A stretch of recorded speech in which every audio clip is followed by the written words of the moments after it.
who does a wonderful job of playing Molly. Stand-up comedian, show creator. I love this girl. And then, wow, Jay Ellis.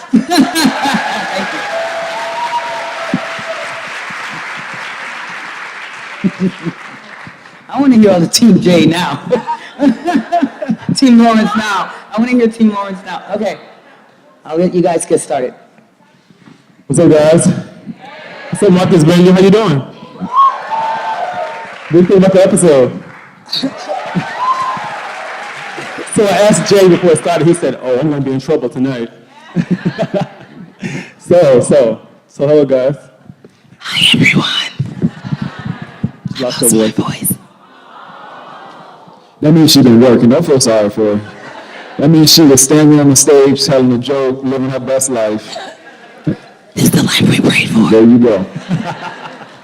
So speaking of living your best life, so last year when we met Molly, she was all about finding the perfect buttoned-up bougie guy, as Drew mentioned. But this year is all about herself. Last year she was thirsty. Yes. She got quenched. Yes. No, yeah, this year I think Molly's just trying to take it slow. And as you can see, last week, people were really mad at her for not going to the concert. I saw your tweets. But she didn't want to lead anyone on. So I think she's really just trying to go with the flow. Which is a good thing for her, I think. I think so. Y'all don't. It's a good thing. But you know, if you look at Molly's character, if you look at her character this year, she's really had some complex storylines. Yes. There's some really strong writing this season. You know, she's dealing with a lot of things, And now open marriages. a lot of taboo issues, especially for Black people. She dated a guy who had a homosexual experience. Yes. She's going to therapy, Yes. open marriage, and you're dealing with workplace inequality. It's real complex. It's hard being a Black woman. Well, you're doing a lot this season. So how does it feel like playing a complex character like that, getting the opportunity to play a complex character? Yeah, our writers are amazing. Can you guys hear me? Okay, thank you. Our writers are amazing. They really just put everything in the pot for everybody. Like, Jay's out here smashing white girls.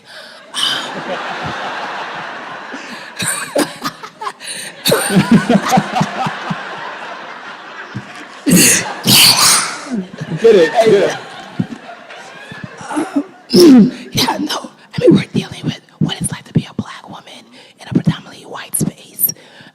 And what I love about it is that episode dropped when Black Women Gender Equal Pay Day happened. And so it was so apropos.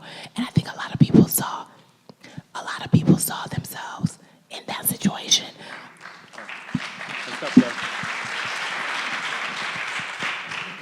And then when you think about therapy, Molly's really not trying to be in therapy. She's just going because she don't know what else to do. And then when the therapist reads her like, "Baby girl, do better," she's like, "Nah, I'm good." She put her issues on me now. Yeah, because we both got brown titties. Right.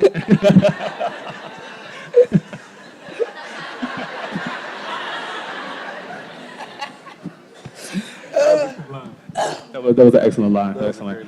So speaking of complex characters, so Jay, Lawrence. Is it Lawrence Hive out there?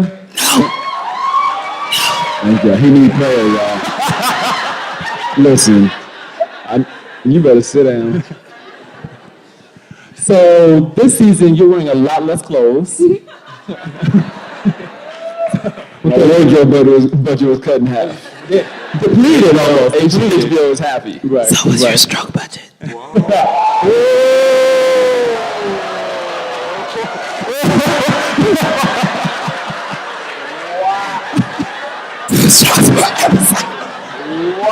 She lost her voice, but not the shade. Okay? The shade is real. The shade is thick and real. Nice. Okay, so you're a bit exposed this season. Yeah, man. Issa said that she wanted to flip it on its head. She's used to watching. We all have been used to watching so much television and film where the women constantly have to get naked and be objectified, and it doesn't make sense for a storyline. And Issa was like, "Yo, like we're not doing that on this show." And she wanted to flip it, and she's like, "I'm the boss, so the men are gonna be naked on this show." And by men, that means me 90% of the time. And then some dude who's co-starring in one episode or something. But it's interesting, man. We have this great group of filmmakers on set every single day, from Issa and Prentice, our showrunner, Melina, our director, EP, and then our camera crew. We have a camera crew that's all female. So our DP, yeah. Oh, wow. I didn't know that. Yeah. So our DP, our ACAM, the camera operator, the woman who pushes the dolly, the woman who pulls focus, the woman who marks what scene it is on every single slate. And so like that's who we're in the room doing those sex scenes with. So it allows the women to feel more comfortable and not feel that, some dude is like standing over there like, yeah, you see Yvonne's brown titties? You know what I mean? Like, you don't have to have this weird thing, and it makes those scenes, those very awkward scenes, it makes them just a little bit easier, a little less awkward. But how is it for you, though? I mean, did you have to mentally prepare yourself to, like, be that, that open, that kind of, like, raw, like, that exposed, No, I walk around the house butt naked, so. But most people are watching you in your house. I guess I really don't think about it, because I guess there's this point where I don't really think about myself. I start thinking about Lawrence, and I start thinking about, not only that, but I think about, like, so many of my friends who have had random experiences in life, whether it's because they were at a low, or whether it's because they were feeling themselves, or just opportunity was there, whatever it is. And so I just think that, for me, the most important thing is that his life is up there, and that Lawrence's experience is being portrayed. And if that means that I got to be naked, then I'm just going to eat a little less bread and do a couple more push-ups. Living the dream, basically. Yeah. So speaking of his life, this episode, when I was watching it, it seemed to have been ominous to me, and a couple of the scenes, when he got pulled over by the police. And, as we all know, a routine traffic stop for a black man can end up in that black man losing his life in the life we live in now, the world we live in. And so then he meets the white girls in the grocery store. And again, historically in this country, we know that white women and black men have, white women have caused problems for a lot of black men in this country. So you start thinking, what's going to happen? What's their agenda? What's their intentions? So was that purposeful? Yeah.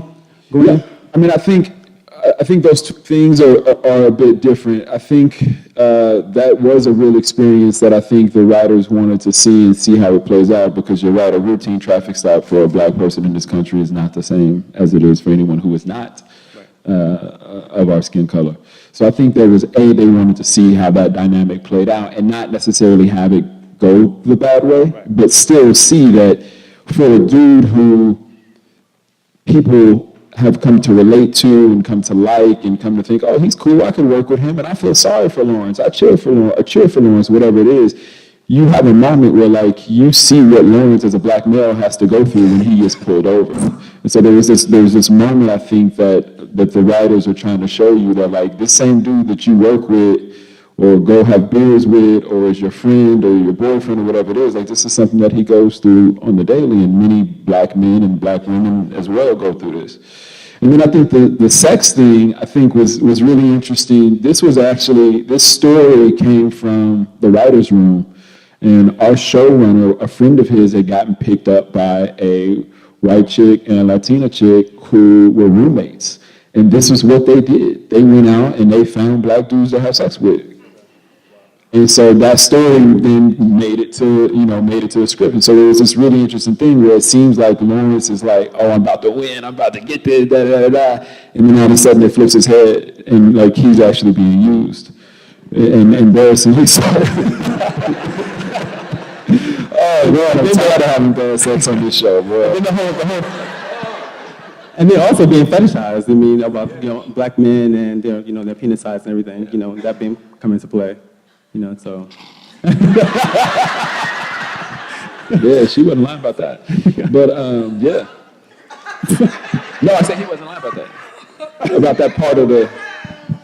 That's what he's like. I said he wasn't lying about that. That part of the. Man, y'all listen. Y'all not gonna come for me today. Yvonne's already taking care of that. So what do you guys? Well, where do you want Molly to go this season? Where do you want her to go, personally, as a character? I personally want Molly to win, but our showrunner has told me nobody wants to watch Molly winning. Why is that? Because they don't care. That's not real life, right? Yeah. I mean, It could be. Right. It's going to be my real life. So yeah. let me tell you something. In order for you to understand Why are you touching me? how sweet.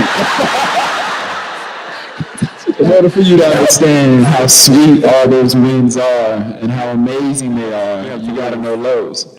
That's just the reality of life, and we all live through that. So I think that's why, like, nobody wants to watch. I mean, the reality is, if all three of these people up here were Superman and they were winning all day long, like the show, we would be done after 2 episodes. Nobody would want to watch that, right? We all know struggle, and because of the struggle, like when you have those moments of success or love or happiness or whatever it is, I feel like it makes it so much sweeter. It makes it so worth so much more. I feel like this is what you're going to say on Twitter. No, because I know where your storyline going. So dude, Oh no! Oh wow! you don't use that line on Twitter, not me. Listen, well, after Lawrence loses at the sex scene,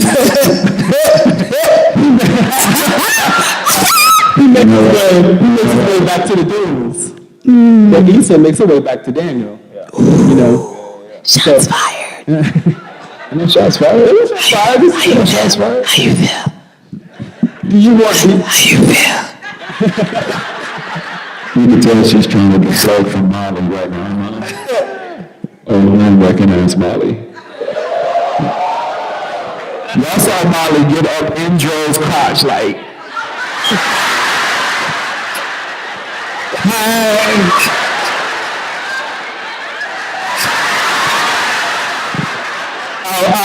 Candace wouldn't like that. Candace, you done already been all up in his nose. What you talking about?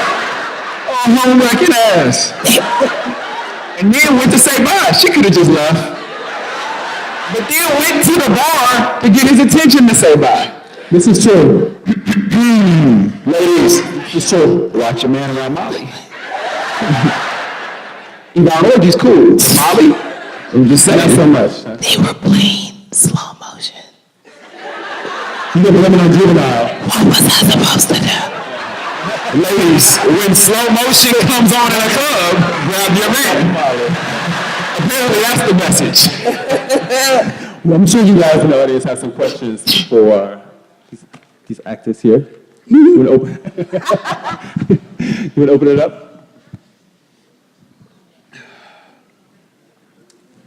I don't like you. That's okay. That's all right.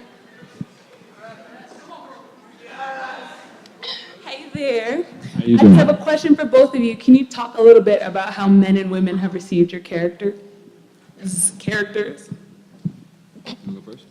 We already know how they've received this guy. They have a whole album out for him. 888. Rebuttal. No, I love that when dudes meet me, they're like, yo, we watched the show. Like me and my girl, we watched the show. You know, my girl comes in and it's like, guy, it's okay if you watch it. Guys meet me and like, you know, Molly is cool. I mean, I'm Molly, like at work though, like at work. So it's all right. You know, I've been Molly. But for the most part, I think people, they at least rock with my outfit. They do. They rock with my clothes. Molly's always on point. She is. Swing it.